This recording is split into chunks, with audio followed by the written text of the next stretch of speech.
Okay. Here we are. Good morning, everybody. It is Monday, February 16th, 2026. It really is amazing how a month being just a couple of days shorter feels like it's a week shorter. Because here we are already. Um, almost at the end of February. Time is just zooming by. So, happy President's Day, everybody. I'm sure if you're one of the lucky ones who get to stay home today, hopefully,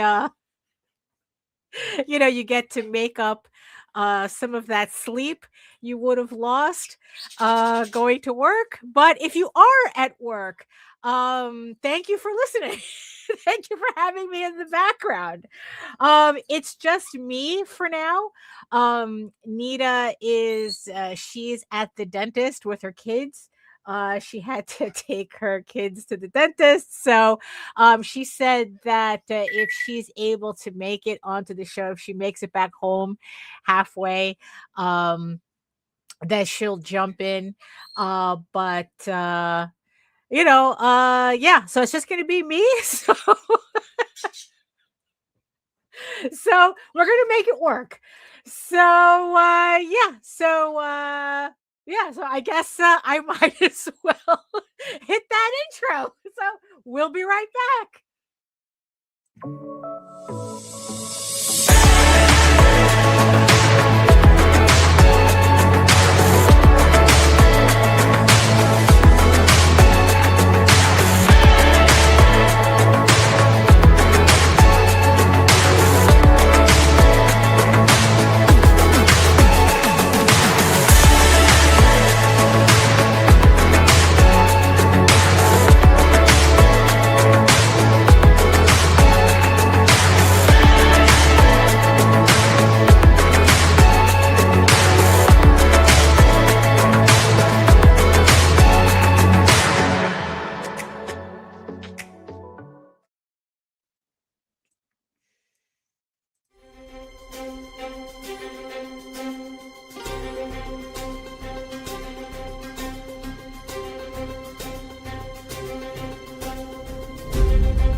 Finally.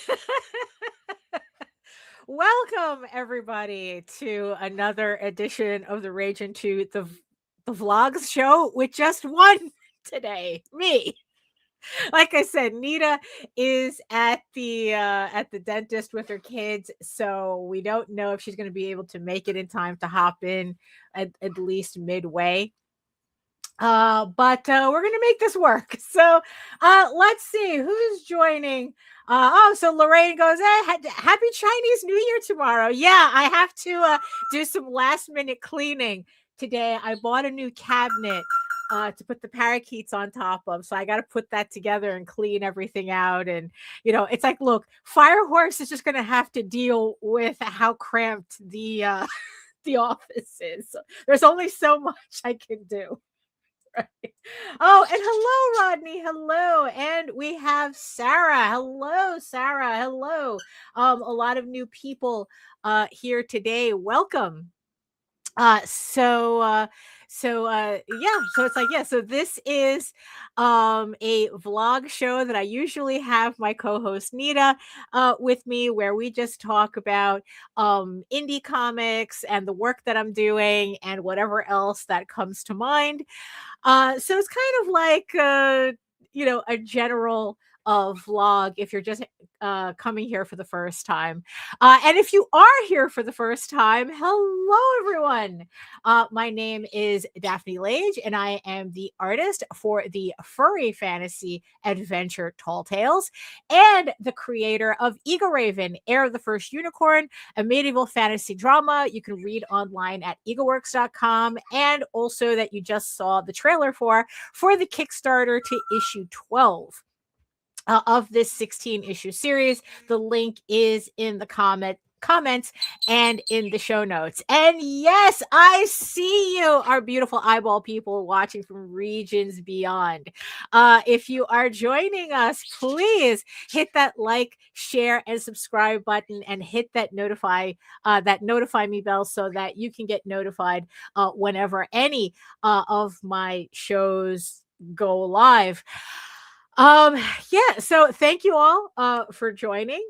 Like I said, it's just me today. Usually I have Nita, but she might be able to join us later on in the show. So I guess so a lot of has been happening. It has been a busy weekend for me. And and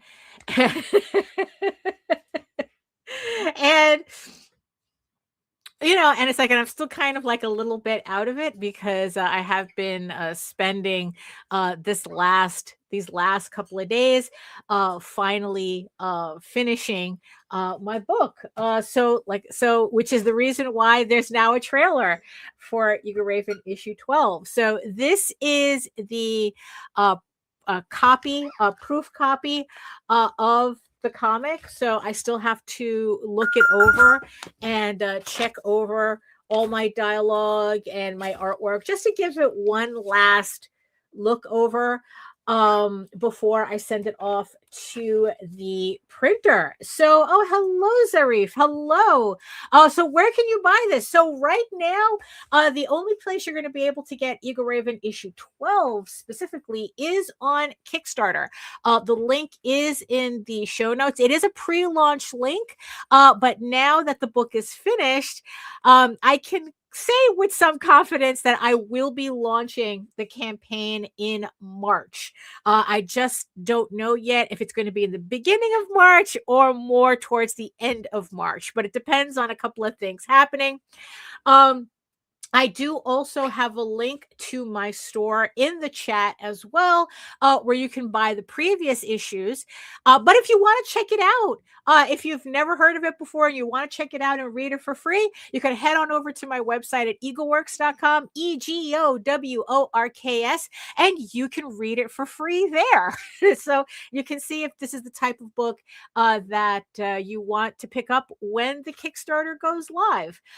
So if you want to keep an eye on it as well, like I said, it's the pre-launch. The pre-launch page is live on Kickstarter. So you just hit that link and Kickstarter will send you an email the second the campaign goes live, so you don't miss anything. So so that's what this is. So this is just, I printed this off of my inkjet and I'm going to be using it, like I said, to just go over the dialogue and just check over some artwork, check over the artwork to make sure that everything is correct so that I can send this off to my printer tomorrow to get the proofs for both issue 12 of Egoraven and the trade paperback. Issue 12 finishes off the trade paperback, and not only where I'll be able, this is volume 2, so I'll be able to send out for volume 3 of the trade paperback in both the comic book size and the smaller digest size. I have been experimenting with different formats for my series, and I decided that like these two were pretty much the main sizes I was going to work with. Although I would eventually like to do a hardcover of everything, in both in like an omnibus edition where it's like you have all 16 issues in one glorious hardcover. But the one that I'm really excited about is the digest size. I'm going to be offering the digest size up when I launch the trade paperback for volume 3 later on this year. It measures 5.5 by 8.5. It's not quite manga size. Unfortunately, I don't have a manga near me right now to give you a size comparison, but it's a smaller size that I think it's a lot more convenient to read, and it fits on your shelf if you are the type who collects manga, and your shelves are a little bit more narrow to to accommodate. But depending on which you prefer, I'm definitely looking to offer both up on my next trade paperback campaign, my volume 3 trade paperback. But I will be getting proofs for that beforehand. So when I get those in, I will show those off, because I'm the type of person on Kickstarter who I need to have everything ready and printed and proofed before I do a Kickstarter.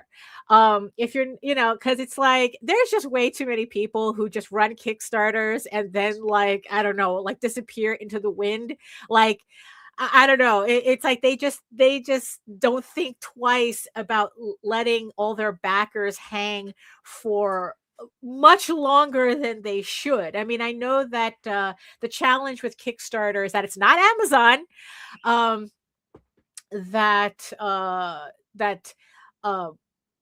it's like, you have to wait until after the campaign ends and after production on the book ends to get your book. It's not like you place an order on Kickstarter and you get the book in 3 days. So it requires a little bit of patience, but I'm of the type that I don't want to stretch that patience. I don't want to test it. Usually once I end a Kickstarter, because everything's ready, in about a week, I do one final check of everything, send everything off to my printers, and then in about 2 to 3 weeks, I have my books back, and then I start fulfilling. So like I said, it's not exactly Amazon, but you will get your books within a reasonable amount of time. So, and for those of you just joining us who are not familiar with my series Egoraven, Egoraven, Heir of the First Unicorn, is the story of a unicorn princess exiled into the mortal realm, where she trains to become a knight, hoping to win a king's favor and save her people. In issue 12, right here, of this 16-issue series, Egoraven, the rightful heir of the enchanted kingdom of Edenron, faces the elf prince Rillian and a trio of elves from her past, challenging her right to lead and rule. Even with her friends by her side, the unicorn princess is forced to prove herself again, not only to protect her home, but the entire realm. Is a sword and sorcery fantasy with a soap opera twist, featuring character relationship-centered stories with unicorns, elves, dragons, and furries. So I hope that intrigues you enough that you get to check out all the links that I left in the show notes and in the chat. And I hope to see you when the campaign goes live. So that's the major thing that I've been doing these past couple of days. I've been really trying to finish this book because I have a lot of stuff going on that I have to finish, a whole list of stuff before the end of the month. I have another campaign, House of Bob, which is my erotic furry portfolio campaign. All of those sketchbooks, well, most people who just pledged to the sketchbook, they all should have received their books by now. Thank you everybody who supported that campaign. You can check out my links on Fur Affinity for that. And I am currently in the process of working on everybody's commissions for the House of Bob campaign. I want to get all the commissions penciled out by the end of the month, so that in March I could just spend the time that I have, what time I have in March, to actually just work ink and color as much as I can to get as many of these pieces, if not all of them, all out to their respective backers by the end of April. And then we can finally close out that campaign as well. So yeah, so that's, I think that pretty much tackles all the housekeeping that I have. And yeah, so the topic, I originally had wanted to talk about a campaign that's running on Kickstarter right now, by people who are obviously not really part of the indie comics community, or not really part of the comics community in general, and and they're having a very successful Kickstarter in spite of it. Um and I remember when I first saw that campaign, I was feeling kind of like all sorts of ways about it. And I had originally wanted to talk about it. But then I kind of like, I don't know, I got to kind of like feeling that it's like, you know what? It's like, why do I need to do that? Why do I need to essentially shit on somebody else's success? It's like these people who are not part of the comics community. They're part of the, romantasy monster, smut community. And they did a comic. They're at $60,000 for their comic. And it's like, you know what? Good for them. And let me just mind my own business. It's like, that's also another habit that I think, too many people in this scene have, is that they get a little too obsessed with counting other people's money. And I decided that's like, you know what? That's not what I want to really talk about. It's like there's plenty of salty people online that you can, if you're into that kind of thing, where they talk more in depth about that. But so I decided not to really add. You know what? I probably added my 2 cents already on the situation. And I'm just going to leave it at that. So instead, I decided to change the topic to something more creative oriented. Um, because why not, right? It's like, we did a previous show where we talked about how a lot of comic book people, they spend a lot more time talking about the business side of comics rather than their creative side, for whatever reason. It's like but you could check out the previous episode for that. It's called Your Passion is Cringe. And I get more into detail on the previous episode of the vlog. So, so for this one, I decided, or more likely I was challenged, that it's like, look, I had this frustration of seeing all these creators not talking about their creation process. And I was pretty much told, it's like, look, if that's the type of thing that you want to listen to, but but other people are not talking about it, it means that you're the one that has to talk about it. Lorraine says, it's like, my favorite saying is, it's not my money, so I don't care about it. And in the end, that's what it boils down to. It's like, look, they're doing what they're doing. They're obviously being very successful at it. And, whether they have a connection to the general comic book community or not is actually kind of irrelevant to that. So, so in the end, who am I, to kind of like have an opinion on that? As Marcus Aurelius says, it's like you don't need to have an opinion on everything. So one of the things that I've done in the last couple of months that I felt like that really has gotten me on this like more like creative angle to my work instead of like the business angle. Like I spent so much time on the business angle and marketing and trying to like figure out the tea leaves with that, only to find out that at the level that we're at, marketing really doesn't apply to us.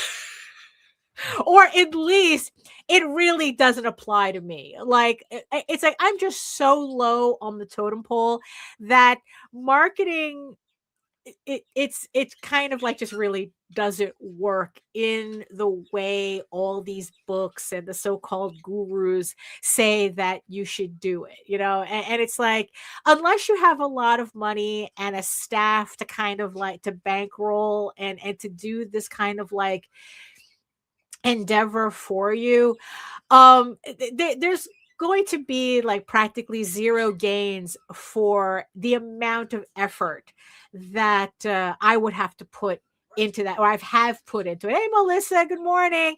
Yes, I'm trying both the vertical and the horizontal mode in StreamYard. I was playing around. I started playing around with it on the last episode. And for this episode, I changed some of the graphics so that they would fit better on the vertical, or at least look better. So we'll see. There's still a lot of tweaking that needs to be done. And when it comes to videos, they don't make a distinction between the two. So the videos are still going to be horizontal. I personally still prefer the horizontal format, but for people watching on their phones, the bits that are in vertical, I guess, just works better for them. Oh, hello, Michael. Hello. Welcome. I see everyone's getting like a late start to the day today, but I guess it's like that's what a holiday Monday does, unless you're working. And then it's like, yeah, well, of course.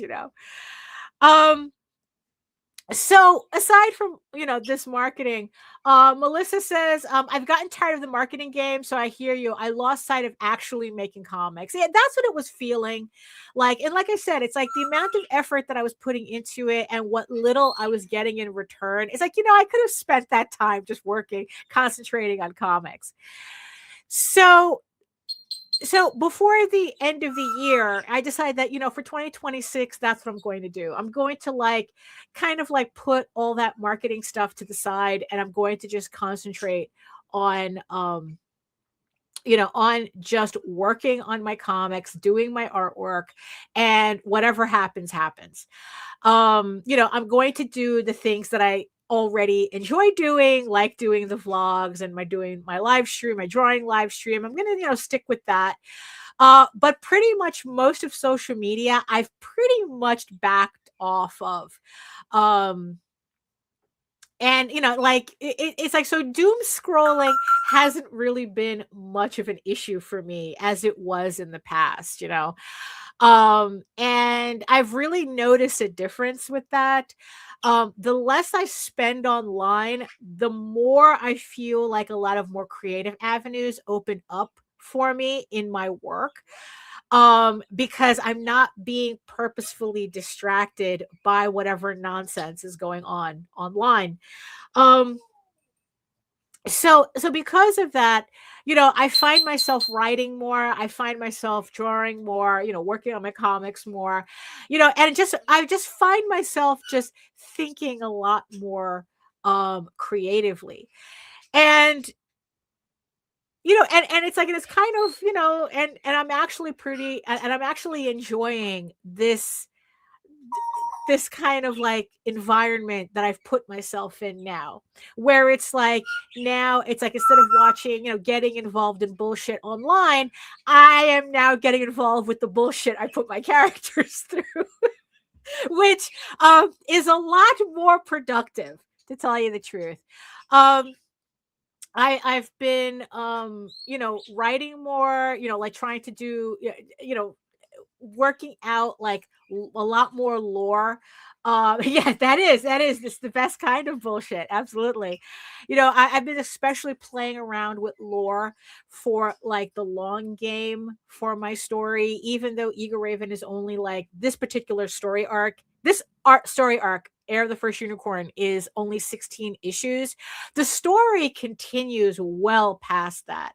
I have a novelization for the series that I'm working on that has a lot of like scenes and extended scenes that aren't in the comic. A lot more lore in that, a lot more, like lore in that, in the novelization that I'm looking forward to putting that out. And then I have a sequel novel that comes after that, that that I haven't, because it's not on, it's completed. The first draft ish is completed.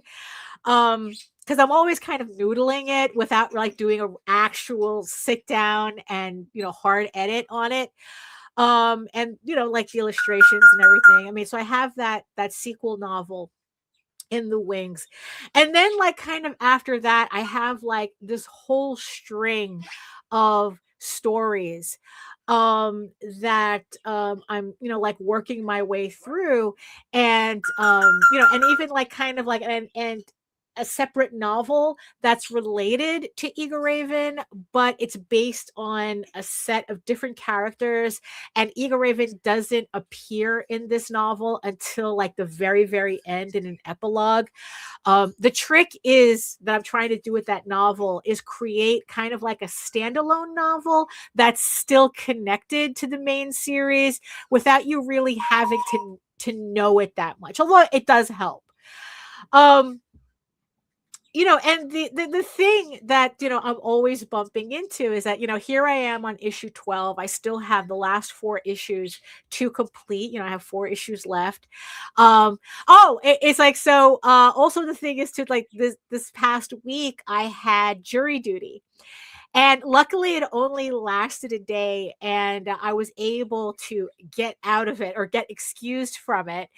Not more excuse. I mean, I got the little certificate at the end. I did serve, I did do my jury duty obligation, so I'm good for the next 6 years.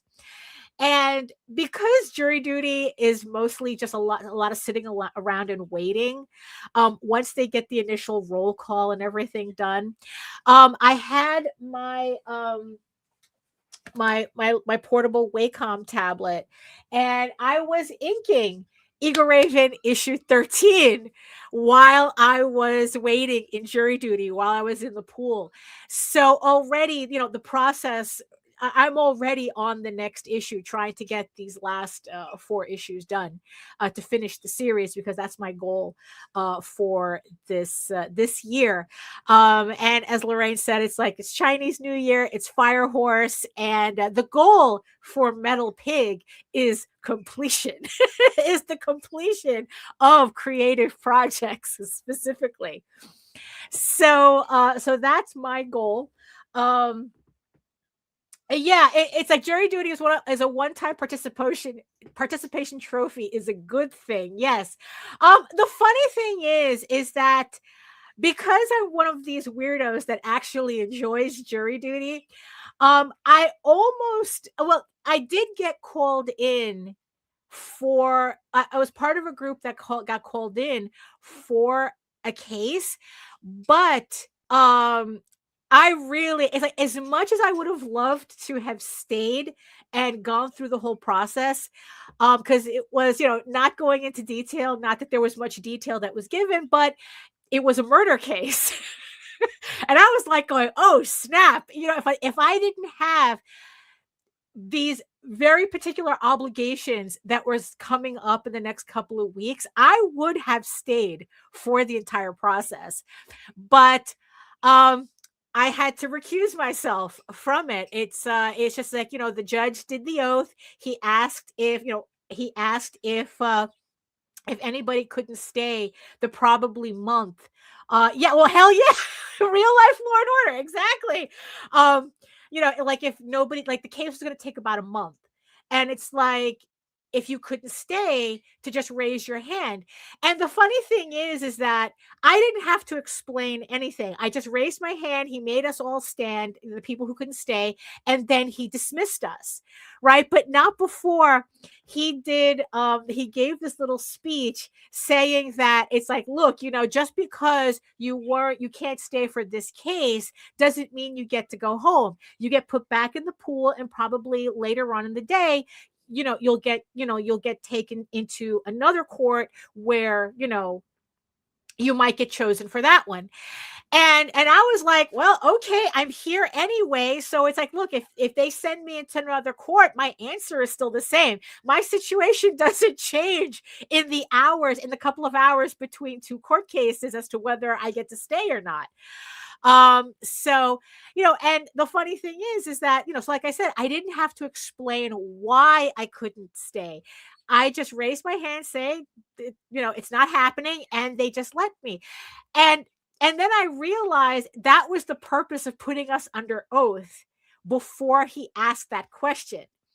Because I didn't realize it until afterwards. Like, oh, of course we don't need to explain it. Because we're already under oath, the expectation is that we're telling the truth, that we can't stay. So works for me.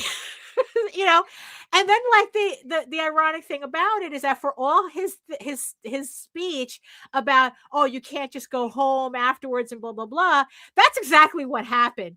I think it was like me and like 7 other people. We got sent back to the main jury room, the main jury pool. We put our little cards in a basket, and then like within 10 minutes, the guy came out with our little certificate saying that we had served, that we had served jury duty, and that we can go home, and that's it. And we were good for 6 years. So, like I said, it worked for me, right? But the whole thing is that I was, while I was waiting there, I was drawing Egoraven issue 13. I mean, I swear to God, this Wacom portable tablet, the Move Ink, best $600 I ever spent, because the fact that the time flew that day in jury duty, because I was working. I was doing in jury duty what I would have been doing at home. So that, so it completely worked out. Like I said, I would have stayed. I would have stayed, but I got too much shit going on and I really couldn't have. So Melissa says it took years to get called for jury duty, and then I didn't even have to go in at all. They didn't even select me as an option. Yeah, that's what happened to Jose. He got called, he got the notice for jury duty, and you have to call like for a week. And then it's like, and then if you make it through the week without getting called, then they consider they consider it time served or something. They send you a certificate in the mail. Like, okay, you weren't called, but see you next time, type of thing. No, I don't think you get a certificate. You just like, they just put you back in the pool, and then you just have to wait until you get that letter again to call back. So so I was working on that. And so like I said, so I'm working on 13 now, and it's like, I have 4 more issues to finish to 16. And it's a little frustrating for me because I'm already way ahead in the storyline. And I mean, we're talking about, it's like my girl has all these adventures, and where my brain is at right now is that, it's like, look, am I spoiling shit? Absolutely. But you know what? By the time I get to it, you guys are all going to forget anyway.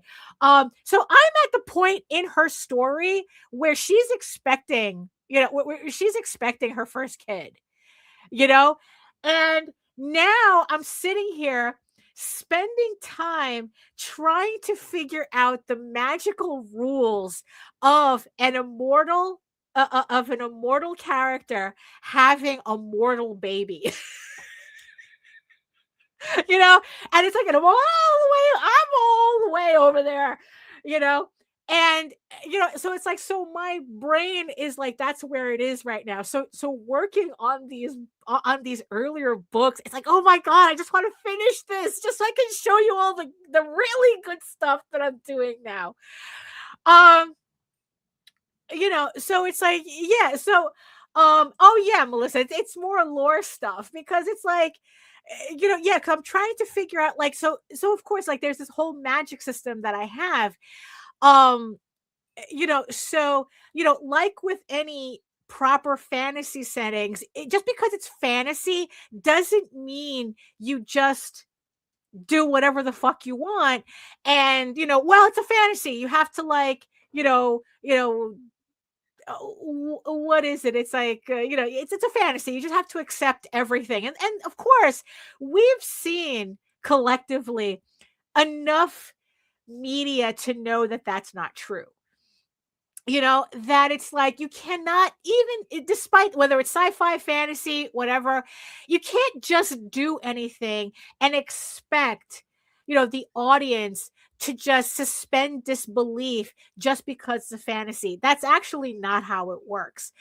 Whenever you hear people talk about, oh, it's not historically accurate, or it doesn't make sense, or it's not realistic, it's not because they're really expecting something to be historically accurate or realistic. What they're really saying is that the rules of your story don't make sense. Where you're establishing something that is or isn't supposed to happen, and then later on in the story, you're contradicting what you've already established. And that's where people really find the frustration in more poorly designed worlds, more poorly designed storytelling. The rules don't work, right? And and that's something that I really take seriously. So it's like, when I'm going to tell you that, it's like, yeah, it's like, here's this character who's immortal, and she finds herself pregnant with a mortal child, right? There's rules that are going to go with that. So that's what, I'm, figuring out. Trying, that I'm currently, figuring out. It's like, okay, what makes sense in this situation? What are the rules of this situation? How does magic work in this situation? um so it's like, yeah, so without going into, like, too much detail about it, so that's where my brain is, right? It's just like with this other novel that I'm writing, that I have an outline for, where it's a story about five friends, five dragons. And like I said, that's the story that's connected to Egoraven, but it doesn't have anything really to do with her. It's just kind of like an internal story. Well, it's a story within a story that I would like to flesh out to explain more lore of what's going on, like, in the overall story of the Heir of the First Unicorn storyline. And part of that, part of figuring out that story is the five main characters that are going to inhabit this story. And so part of my process of working on, of working on all of this, right, is that, so how, in the middle of it, you see, because it's not good, it's not healthy, at least for the story, that that I just work continuously on it. Right, because it's like, then it's like, you kind of like chewing the information into mush, and it doesn't become it doesn't become helpful at that, in that situation.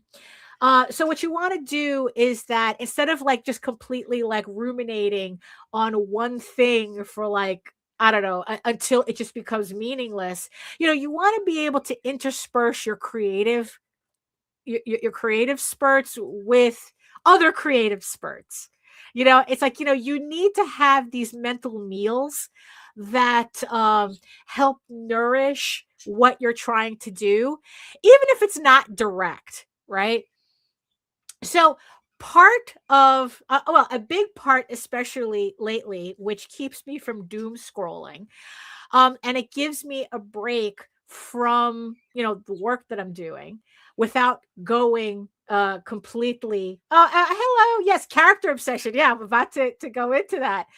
Um, without without like it allows me to take a break without going online and getting caught up in that nonsense, because honestly, being online, unless it's very specific, like I try to really specifically cater it like to art related forums and stuff, it's not very useful for my creative endeavors. So what I've been doing, bringing out the tablet again, is that I got back into playing my absolutely favorite game, Seeds of Chaos. This is a game that I have been playing on and off for like the past 5 years. It's a game that's currently still in development, and they just recently completed Act One of a 3-act structure. Although they do say that they're trying to finish Act Two a lot faster than, I think it was like the 6 years that it took for them to finish Act One of Seeds of Chaos. I follow them on Subscribestar. And what this game is, it's an erotic visual novel. It's a dark fantasy about our main character, Rowan Blackwell, who his wife is kidnapped by a pair of demon twins, and to force him to work for them. And the story branches off on the idea is that what makes a good person do bad things. Um, and the way you play it's kind of like if you remember those choose your own adventure books. So it's kind of like that. So that's the main premise of the story, right? And then how you play the game and answer questions and handle the RPG aspects of the game, because it is a game, because it makes there's, even though there's a storyline, a through line, you still have to make decisions, and those decisions determine whether your character, the Rowan Blackwell, ends up saved or corrupted at the end. And then there's various degrees of that. So this game had, like I said, it's had me in a chokehold um since I first found it, because I was researching how to do a visual novel and this came up. Um and and it's like, and yeah, because I know for a fact this scene doesn't lead into anywhere. Because, like I said, it is an erotic novel, and depending on how you play, the sex scenes are the rewards, depending on how much you corrupt the character. The initial game that I just played recently, I tried to keep it. I wanted the happy ending, which required me to avoid most of those scenes. So all of my replays, um, so there's my boy. There's my boy Rowan. Um, and this character especially, like I said, we're talking about character. This character, I am completely obsessed on. Him and his wife, they are my true pairing in this. Even though the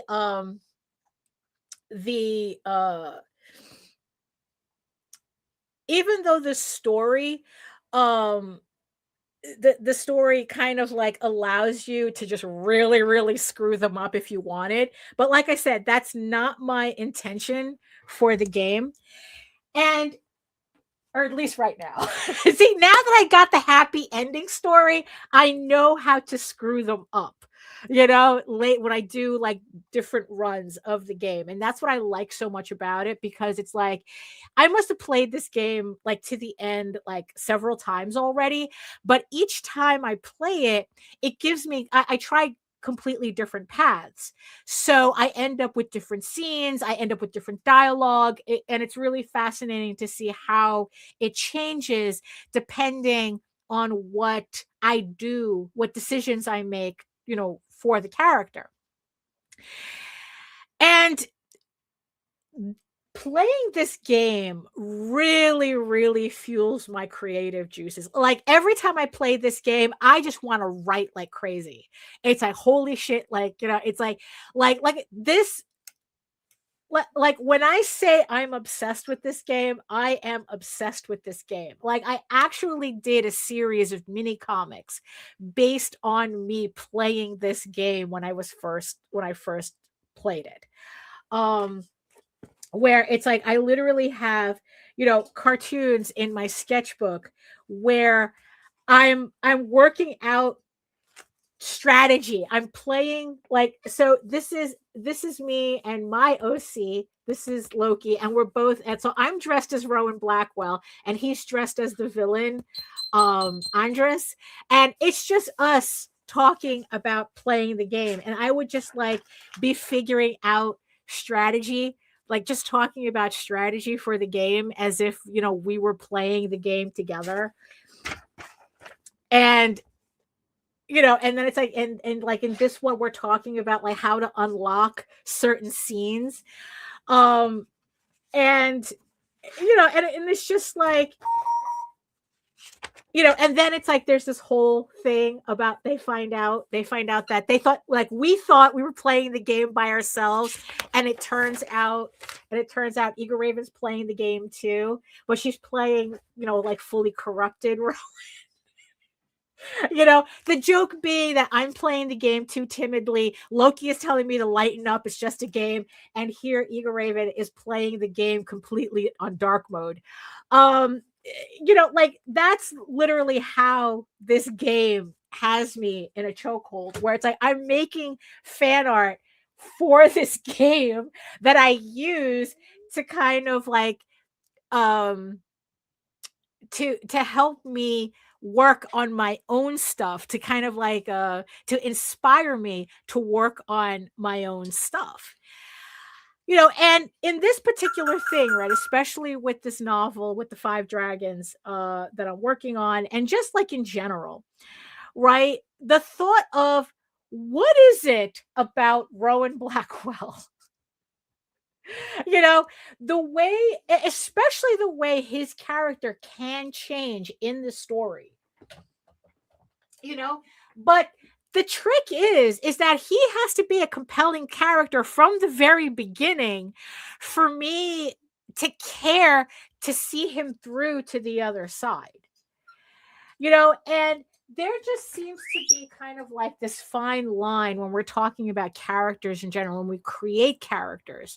Like, what's that fine line with a character, whatever favorite character that you obsess on, right? Is, what's that fine line between a character that's like, oh, that's nice, and it's like you read a book and you just never, or you watch a movie and you never think about it again, right?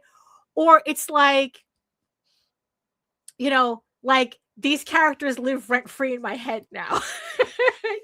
Like it seems to be like a very fine line, and it's a line that kind of like shifts in degrees, because sometimes, because that's where the word blurbo comes from. It's based on a tweet that somebody had made about Star Wars, how it's like you'll just see some bullshit character in the background and all of a sudden everybody is obsessing on that character. I think it was a reference to Rogue One, where I think in the trailer there was this little monkey character guy on a machine gun. You only see him for like a split second in the trailer, and like in the movie, if he has 3 minutes on screen, right, that would have been too much. Like the character's barely there. But between the trailer and between the movie coming out, there was this entire like weird fandom of this character. Where people were making fan art and like fanfic and all this stuff. They were creating this entire environment around this character that doesn't last for 3 minutes in the actual movie. And someone had made a tweet. It's like, yeah, there's this character named Blorbo, whatever the fuck is in the background, and that's the character. Everyone's like, no, Blorbo. We want to know more about Blorbo. And that's where the word Blorbo became to mean the character that you're obsessed with, or whether it's an OC or a fan character, or like fan, something, like Batman is some people's Blorbos, that type of thing, right? Like nobody had to know anything about this character, and people became feral over. And there's been other examples of that too, and it's like, and then it's like, conversely, you have characters that are introduced with all this lore and all this backstory, and nobody gives a shit. It's like, oh, okay, oh, that's nice. You read the book and it's kind of like, oh, and then it's like the second you close the book, look, you're reading the book and you don't remember the character's name, right? So it's like, so how is it that some characters can literally just show up and everybody's like, oh yeah, that one, right? And then you have the character that has all this meticulous world building and nobody cares. And and then it's like, we have my boy Rowan Blackwell in the Seeds of Chaos game, right? And it's like, what is it about this character that it's like no matter what he does, I'm there. It's like his happy ending, his when he's committing atrocities, it's like, that's my boy. That's my boy, right? It's like and of course it and it's also, it helps too that he has this this certain anime look that that I imprinted on when I was younger, like watching Voltron and what was the other one, like Battle of the Planets. Like there was like this certain look the main male characters have. Lotus Wars, Parn, I'm pretty sure this character, like a base for him is Parn from Lotus Wars, especially. Like there's this particular look. Oh, what's his name from Escaflowne? There was yeah, it's just, I don't know, it's just like, it's this particular look. This particular type of male main character, in early anime, that it's just like, Van, yes, it's like, that's, it's like, like in something like later, like Violet Evergarden, which again is another anime that chokehold, has me in a chokehold. Like you have, you have Violet Evergarden, and then you have the guy that she's obsessed with. I haven't watched it in a while, so I think it's like the Colonel, I think she calls him the Colonel. And depended on what mood I was in. It's like, Keith, Lance, what? It depended on the mood. Sometimes you needed a Keith, sometimes you needed a Lance, sometimes you needed, Jason, from Battle of the Planets, sometimes. So it depends. So why choose? At the age at the point that I am, why choose? So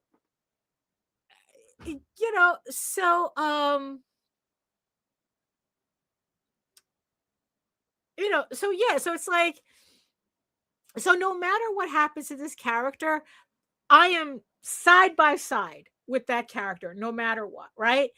And then it's like I had recently read um Legend of Earthsea, right? Or was it just the Earthsea? I think Legend of Earthsea might be another one of her books by Ursula K. Le Guin. It's like this is supposed to be oh wait, Michael says, I remember that time when I was a kid when the male leads looked so much alike that I got confused if it was the same character.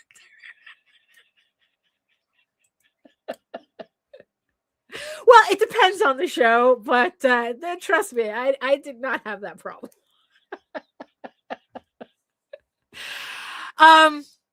So I was reading Earthsea, and this is a book that's considered a classic of literature and blah blah blah, the whole thing, right? When I first started reading it, I couldn't get through like the first couple of pages. I'm like, this is, really weird. Not a weird writing style, but what I felt was like kind of like, and archaic is kind of the wrong word too. It was just like an old-fashioned type of writing style that I really wasn't into at the time, so I didn't get that far into the book. And the reason why I had gotten back to that book was because I was reading one of my novels that I picked up at Monsterotica. And the writing was so amateur, to put it lightly.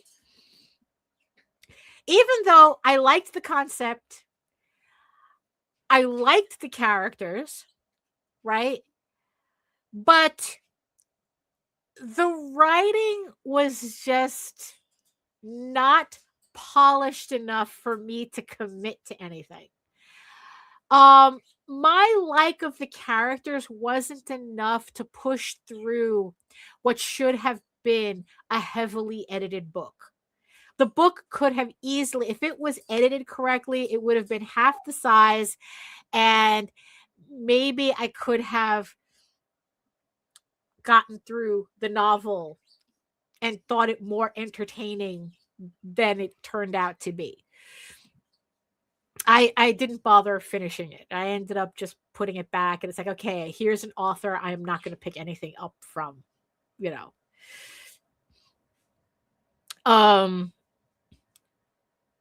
it's like, and that's kind of the thing. It's like, and mind you, it's not like the characters were that deep to begin with. I mean, they were very typical of the genre, the monster smut genre. They were enough to be what I was expecting, but the execution wasn't enough for me to commit to the characters, to care that much about the characters and what they were going through. So because I was so disappointed by the book, I ended up reading Earthsea instead. And then all of a sudden, this kind of like old style writing kind of hit the spot at that point, because it's like the writing that I was reading beforehand was so amateur. I was desperate for something more elevated. So I was able to get through the novel this time around. But right, yeah, no, there is no monster smut in Earthsea. No. No. That was the book before I was reading Earthsea.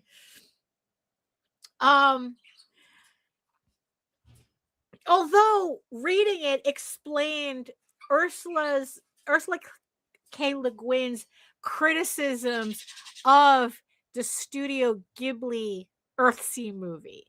Like, I read the book and I completely understood. I was like, oh, that's what she was complaining about.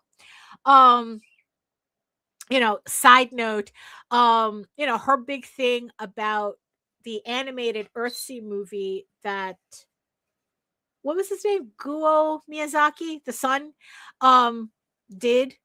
Her biggest complaint was that it was very white. Like they pretty much stuck with white, completely white characters.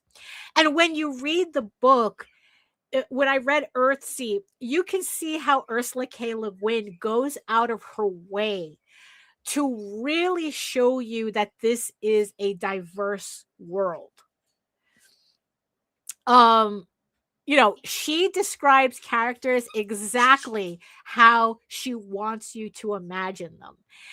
And so when you watch, so now that I think on the Earthsea animated, it's like, oh yeah, it's like they just like didn't even try to kind of like imitate that, and it's like, and I can understand, and I understand now why she was upset at the animated movie. But I digress. So the writing style was just so elevated from this amateurly written book that I was reading, that I was able to actually get something out of reading the book. However, you could put a gun to my head and I couldn't tell you the name of the main character. The main character, like I remember the book like it introduces the character when he's like really young, like it pretty much like you see him as a child and he grows up to be this wizard or something. And holy shit, could I have not cared less? I couldn't have cared less about this character. Like he was such, even as a child, he was a miserable fuck. And this was supposed to be a YA book.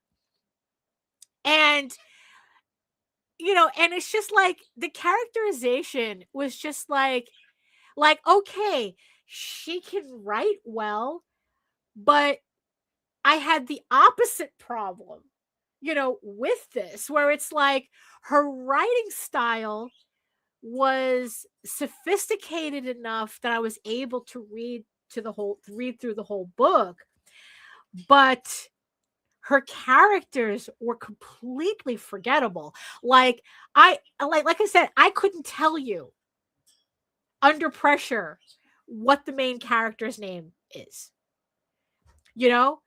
I can kind of remember, the journey, the fact that he accidentally resurrected this shadow thing that attached to him, imprinted on him, and he had to chase it across the world of Earthsea. And it's like, okay, like I swear to God, I remember when I saw the animated Earthsea, and I go, how do you make a dragon fight so fucking boring? And then I read Earthsea, and that's exactly what Ursula did. Like, there's an entire scene where the kid fights a dragon, and it is just like the most straight-faced, boring shit that it's just like, it was just something that I read through. I mean, it wasn't something that I had no sense of real investment in the story, that it was literally just her technical writing, her technical skill at writing that would kind of like got me through the book. So it's like kind of like the complete opposite, where it's like one book, yeah, I could have been interested enough in the characters, but the story was just like too poorly done, for me to kind of like move ahead, to kind of like read through it and care about the characters more. And then in this case, you have this obviously lauded, sophisticated author, and it's like, oh, who fucking cares?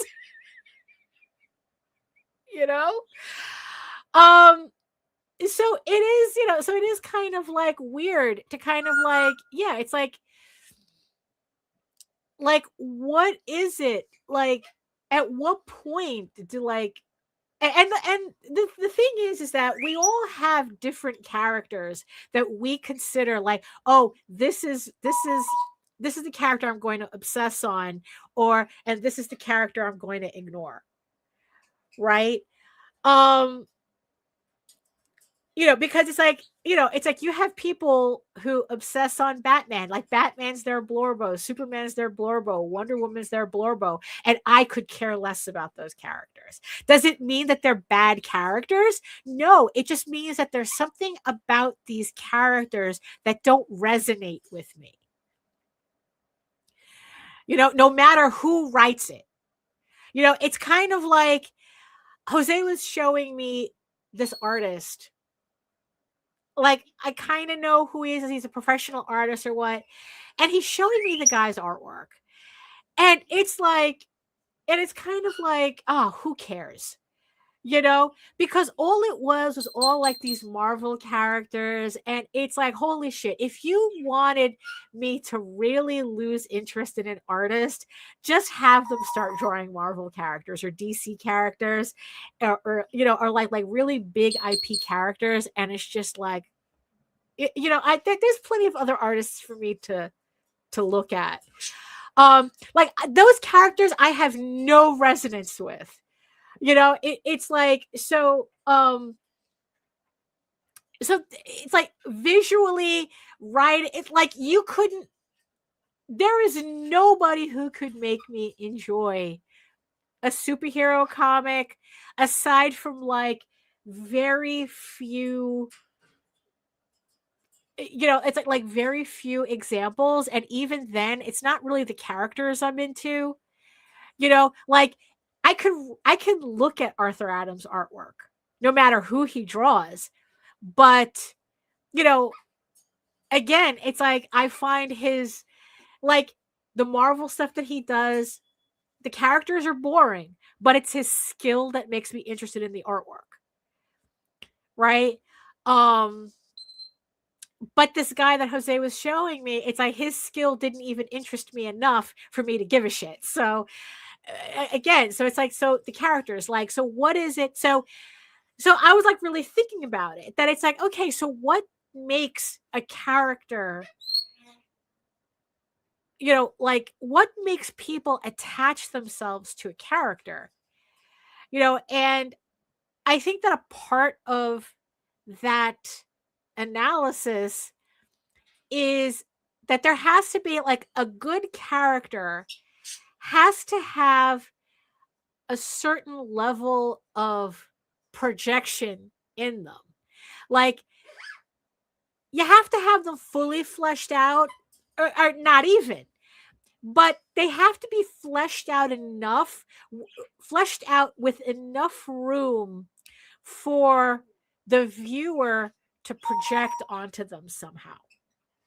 And I think that that's where the connection comes in. So when you have kind of like these background characters that people latch onto, I mean, we're talking about a full tabula rasa there, where it's like there's just something about this character that's supposed to be a background character that people then take that opportunity to make something of that character based on what they're needing at the time. Right?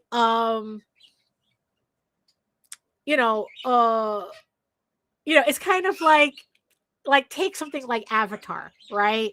Where it's like on one hand you have people saying that these are the most brainless bullshit movies ever to exist, yet the shit still makes over $1 billion at the box office. So it can't be that bullshitty. Right? But this last one in particular really pushed a lot of my buttons.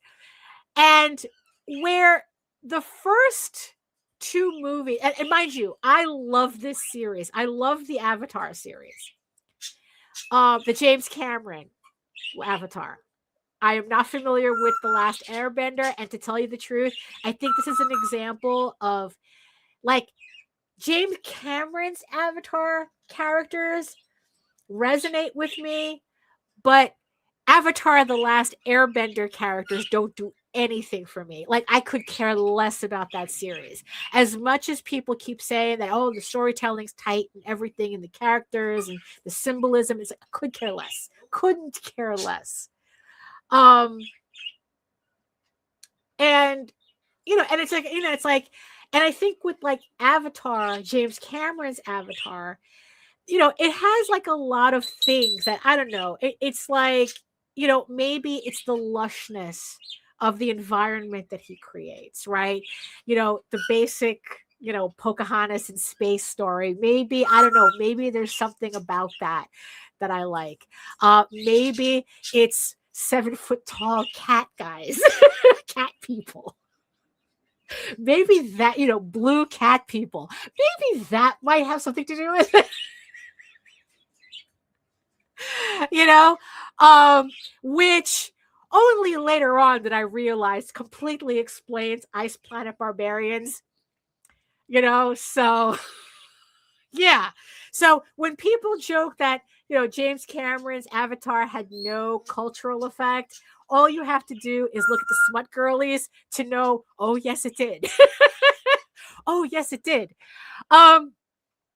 So especially in this last one, right?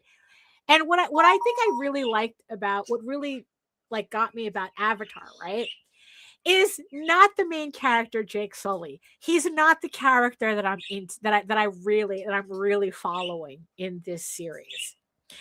It's the corporal. I forgot his name.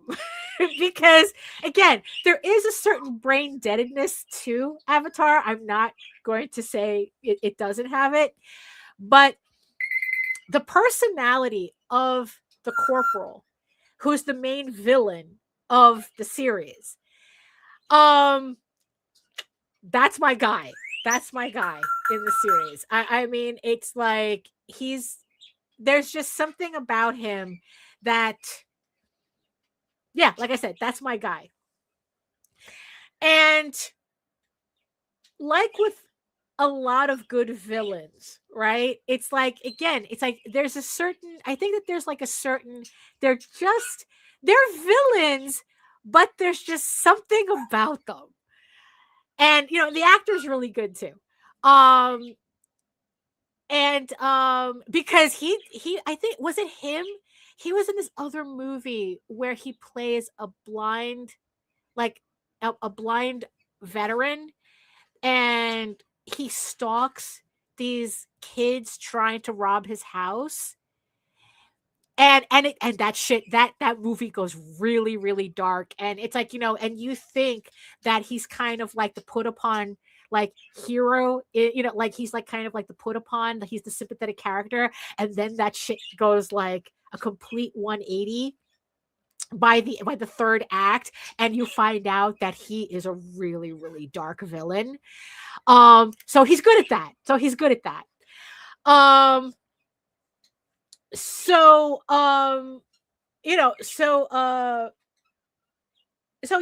plays this villain in Avatar, in James Cameron's Avatar, that he's the character that I follow. And especially in this last movie, he hooks up with this absolutely magnificent villain chick. And that's it. It's like that. There's my, there's my team right there. There's my ultimate villain team. Oh, and the whale that chooses violence. Although he's not a villain, the whale is not a villain, but the whale chooses violence, and it's important to the story. So yeah, between those two and the whale and violence whale, it's like that's where I find my emotional resonance to the story, to these characters. And it's like, and it's just like, especially in this last movie, the villains are just top-notch villains.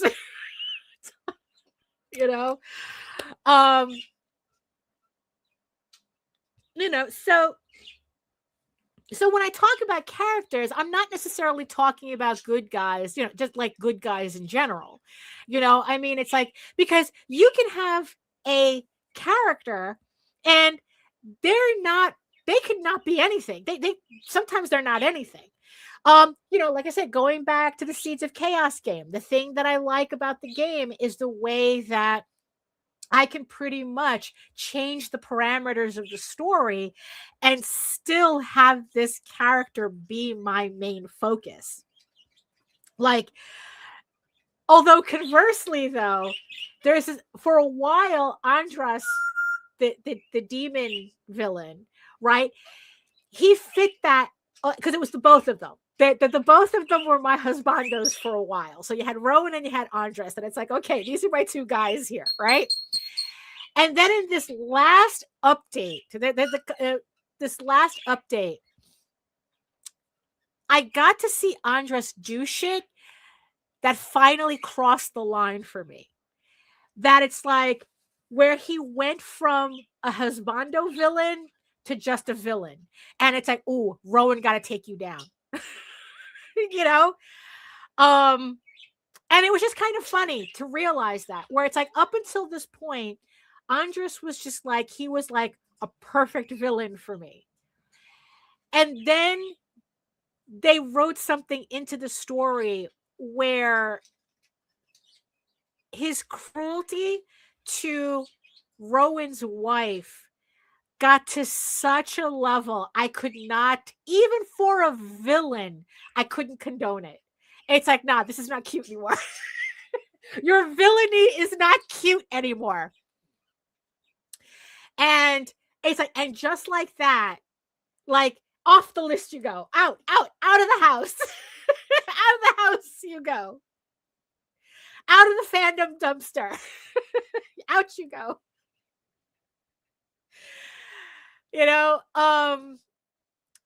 And I have yet to see Rowan do that.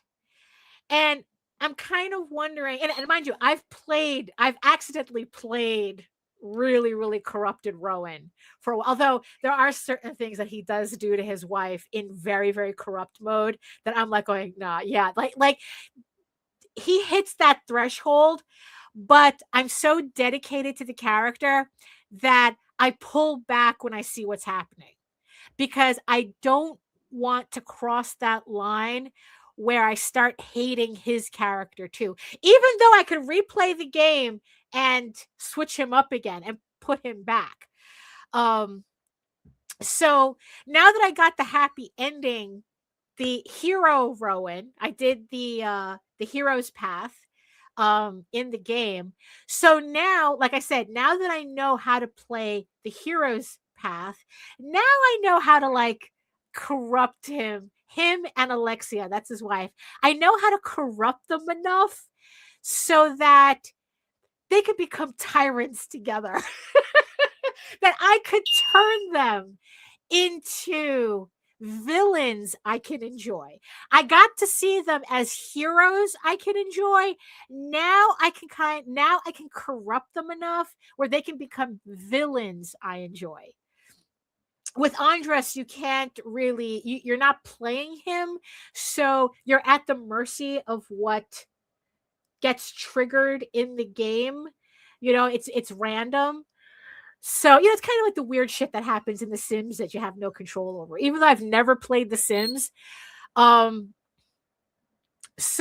it's like, so now it's like I can turn them. So I have my heroes, and now I get to have villain versions of them. So it's called the corrupted, was it the corrupted couple path? Corrupted together. That's the path. It's the corrupted together path. Where they pretty much become a villain power couple at the end of the game. And now that's the part that I want to play. And and like I said, it's like every time I play this game, it really, really fuels my creativity because of all the different ways, because I think like this game has probably like a dozen writers on it. So depending on which branches you take, you're getting a different writing style. And it's very interesting to see, like, oh, like when I read the forums, people know, if you play the game long enough and you know who the writers are, you actually start recognizing who wrote this and who wrote that. And it's like, and everyone, because it's a porno game, if you play it wrong or right, depending, depending how you look at it, because it's a porn game, everyone writes under pseudonyms. Like, so there are no real credits to the game. Like the guy who created the game, he goes by Lord Ariok.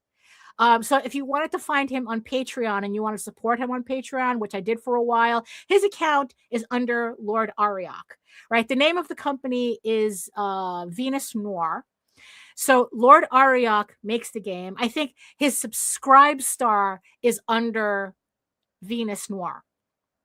The difference is that because I pay for the game through Subscribestar because it's the uncensored version of the game. Patreon and the Android version that I play on the tablet, it's heavily edited because of Apple Pay and because Patreon got to stick up their ass now. And but the versions that I get off of Subscribestar, because I'm a patron of them there, I play it on my computer, and that's the full version of the game. So I get to see like all the darker stuff that they were forced to edit out of the game. I mean, it's not the darker stuff. What it is that Patreon and Apple has this shit against furry porn and hentai. Oh, hey, Efrain. And they had to edit all that shit out. All the furry stuff out. So I don't really get the furry stuff. Like Rowan interacts with the furry characters, but he doesn't interact with the furry characters. So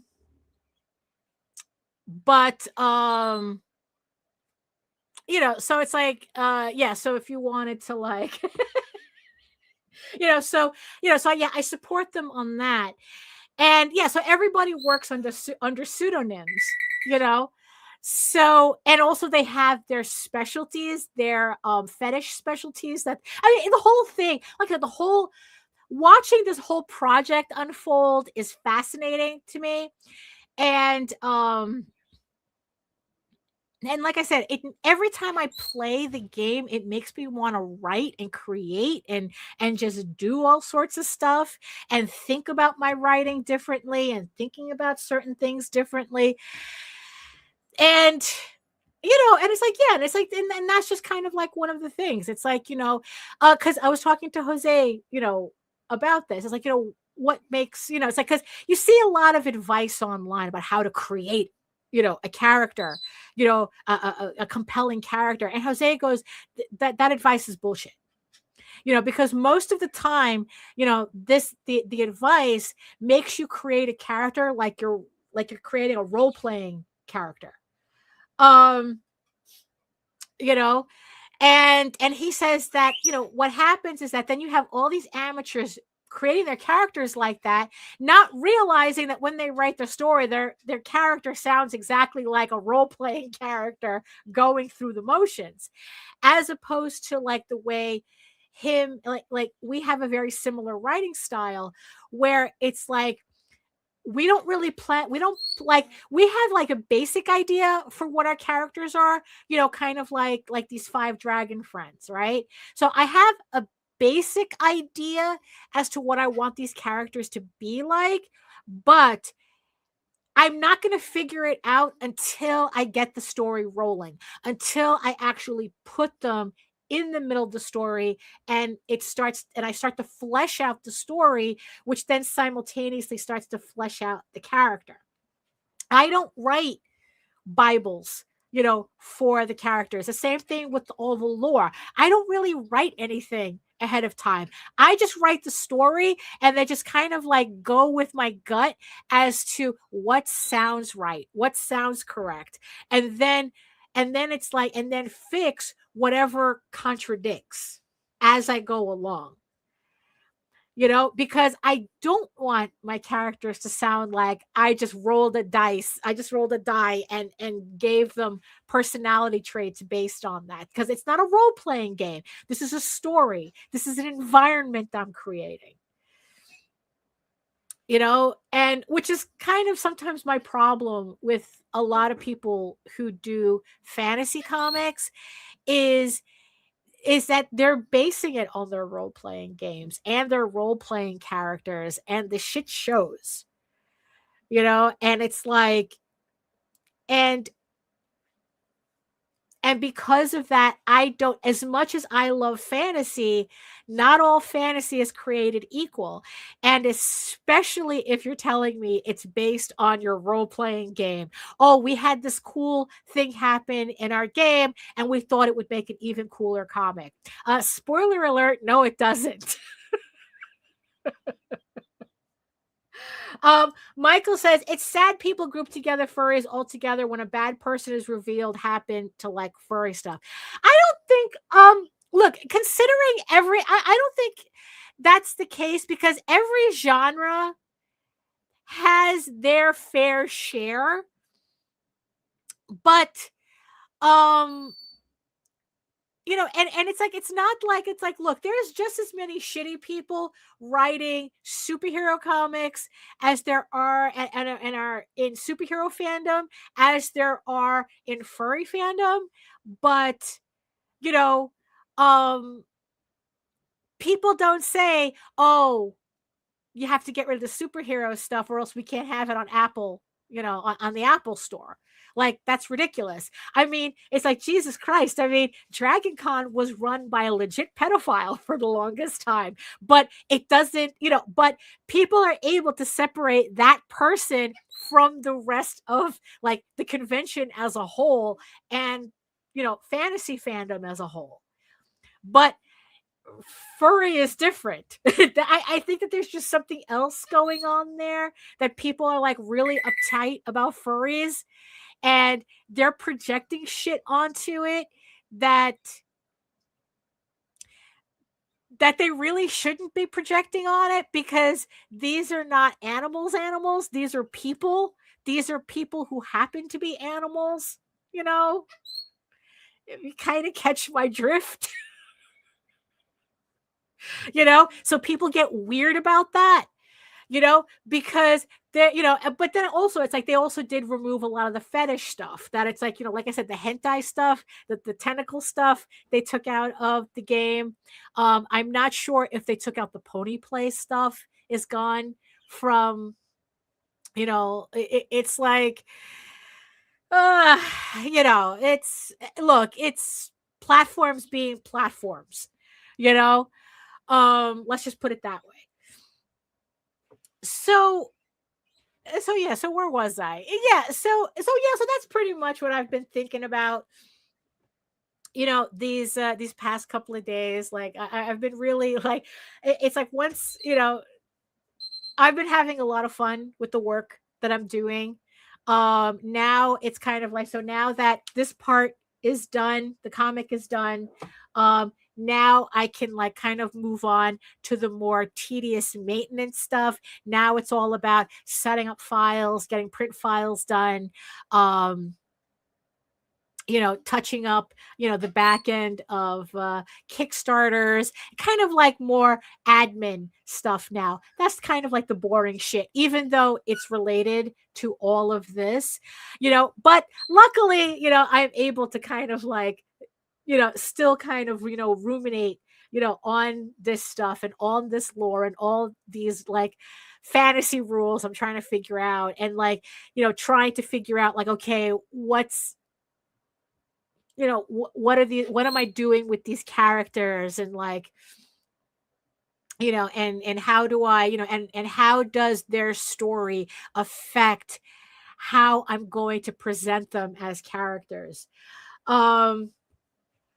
Oh, thank you, Michael. Thank you. He says, I can tell you can put a lot of work into the story. It's very compelling. Yeah, not bad for someone who makes it up as they go along, right? But that's what it is, right? It's like they say that there's two types of writers. You're either a planner or a pantser. Um, you have, the planner who they do everything all in advance. Nothing is a surprise. They write out all their notes and their lore and their story Bibles and the whole thing. And then you have people like me where it's like, let's get this party started. I have my basic idea. I kind of have an outline, as to what I want. Now let's fit all the pieces together.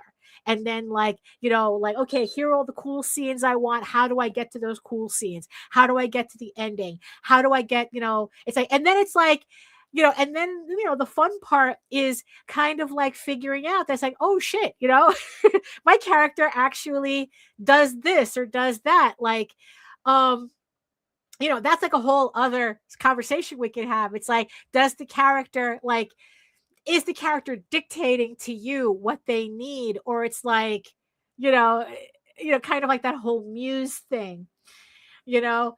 Um, so, it's, so yeah, so it's just like, yeah, I put a lot of thought into this, and by removing social media in the way that I did, really cleared up a lot of space for me to continue putting that effort into my storytelling and my work, and to, and I hope that comes out in the work that I do, in the comics that I do, that it's like, thank you, Michael, that really means a lot, to say that's like, oh, I read Egoraven, and it's obvious that there's a lot going on here in a good way. And yeah, and you know what? And that's always, worth the effort.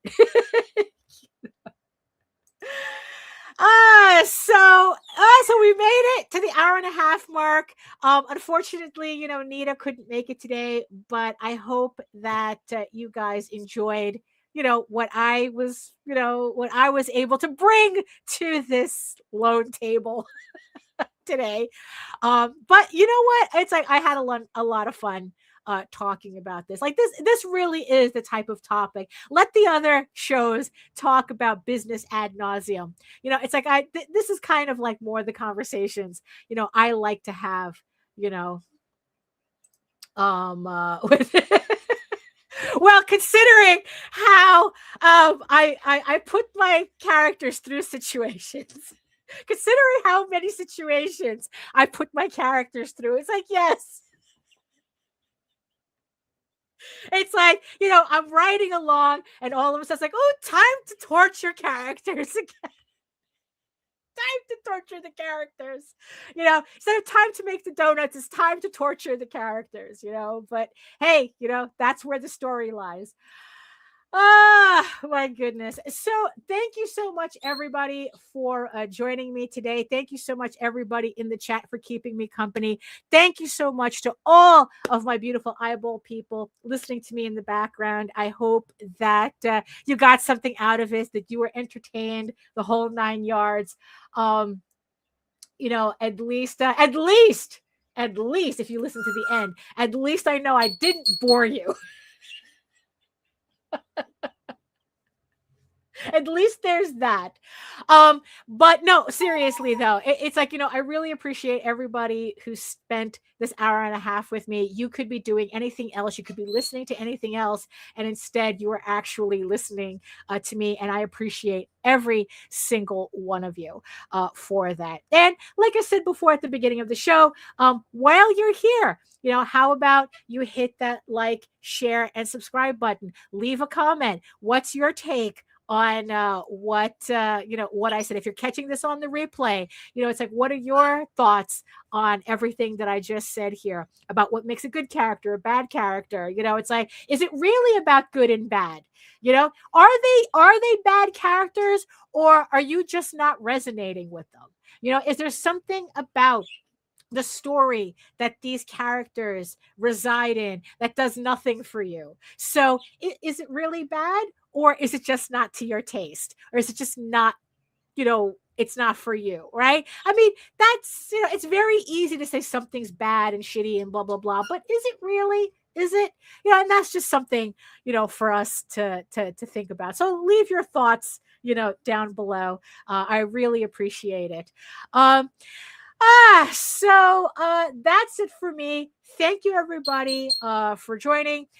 If you want to learn more about me and my artwork and everything else that I do, including my upcoming Kickstarters, you can head on over to my main portfolio site at Egoraven. Oh, well, you can egoworks.com, EGOWORKS, where you can read Egoraven, Heir the First Unicorn, for free. But if you prefer your fantasy to be more of a furry Lord of the Rings adventure, you can follow the link over to Tall Tales. That's TAILS online.com, and you can read the entire archive of over 1,000 pages there as well for free. And remember that Egoraven, Heir of the First Unicorn, issue 12 is on Kickstarter pre-launch right now. Link is in the chat and in the show notes. And also, while you're here, before you go, while you're even on my website, don't forget to sign up for my newsletter, where you can keep up to date with all of my new art, sketchbooks, comics, Kickstarters, and also you can get a free comics bundle in PDF format just for joining. You can enjoy Egoraven for free, Tall Tales for free, and the Oswald Chronicles for free just for signing up. Click the QR code on the screen, sign up, and get all those books and never miss a thing. So thank you again, everybody, for joining me on this holiday Monday. I hope the rest of your day goes well, whether you're sleeping in or just trying to get through work. I hope it all just goes really fast for you. And you enjoy your day. And in the words of the ancients, eat your food, moisturize, mind your business, and do the work. Because when you actually do the work, you never have to fake any of your accomplishments. Thank you so much again, and we'll see you next time. I got nowhere else to go! I got nowhere else to go!